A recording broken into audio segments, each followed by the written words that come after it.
So, today we are learning Lang and Parole. Lang and Parole Swiss linguist Sose के द्वारा introduce किए गए।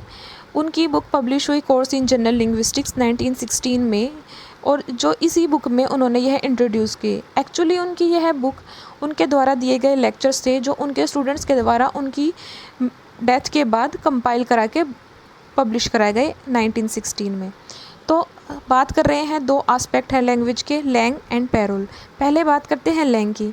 Lang का मतलब है लैंग्वेज, ऐसी लैंग्वेज जो कि सोशल है और जिसके रूल्स हैं वो शेयर किए जाते हैं सभी स्पीकर्स के द्वारा उस पर्टिकुलर लैंग्वेज के। और जो यह लैंग है इसमें रूल्स होते हैं, कन्वेंशंस होते हैं कि कैसे कम्बिनेशंस होगा साउंड्स का, फॉर्म कैसे होगी लैंग, वो वर्ड्स एंड सेंटेंसेस। इसके अलावा प्रोनाउंसिएशंस एंड मीनिंग से रिलेटेड भी रूल्स होते हैं। यह लैंग है। लैंग सोशल होने के साथ साथ एब्स्ट्रैक्ट भी है, मतलब इसके जितने भी रूल्स होते हैं वो स्पीकर के माइंड में एग्जिस्ट होते हैं, जो कि सोसाइटी द्वारा क्रिएटेड किए जाते हैं। सो लैंग्वेज सोशल होने के साथ साथ एब्स्ट्रैक्ट है, जिसमें रूल्स हैं, लॉ ऑफ कोड है और सिस्टम है, और इसी वजह से इसको स्टडी भी किया जा सकता है। Langue can be studied. तो यह लैंग है। अब बात करते हैं पैरोल की। लैंग सोशल है जैसे, वैसे ही पैरोल इंडिविजुअल है। मीन्स जो लैंग होता है वह सेट ऑफ रूल्स हैं, बट हम उन सेट ऑफ रूल्स को, उस सिस्टम को जब हम यूज़ करते हैं इंडिविजुअली, जो हमारा इंडिविजुअल बिहेवियर होता है वह पैरोल है। जो पैरोल है वो एक्चुअल साउंड्स और सेंटेंसेस होते हैं जो कि कोई भी स्पीकर या राइटर इंडिविजुअली प्रोड्यूस करता है।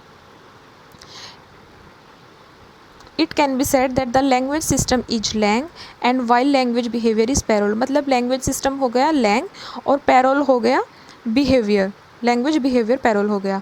और इसके अलावा जो यह Lang है यह legislative side है language की और the law of language है, और जो Parole है वह executive side है language की। It uses the law or code of the language for its individual ends, इसलिए इसको executive साइड कहा गया है। इसके अलावा सोसे ने इसे समझाने के लिए लैंग एंड पैरोल को एक गेम ऑफ चेस का एग्जांपल दिया। उन्होंने कहा कि in the game the rules are determined and they are understood by all the players, but each game is different and depends on the individual performance which differ from player to player. मतलब कि chess के game में सबको समझाए जाते हैं, सबको समझ आ जाते हैं कि रूल्स क्या है इसके, बट वो अपने हिसाब से खेलते हैं। हर इंडिविजुअल प्लेयर अपनी परफॉर्मेंस अलग अलग देता है। तो यही है कि जो लैंग है वह तो गेम हो गया, और जो पैरोल है, लैंग है जो वह गेम के रूल्स हैं वो सब हो गए, और जो पैरोल है वो हो गए कि इंडिविजुअली प्लेयर कैसे परफॉर्म कर रहा है। सो लैंग मेक्स पैरोल मीनिंगफुल, क्योंकि जो लैंग है उसमें जो सिस्टम है वही इंडिविजुअल परफॉर्मेंस और पैरोल को मीनिंगफुल बनाते हैं।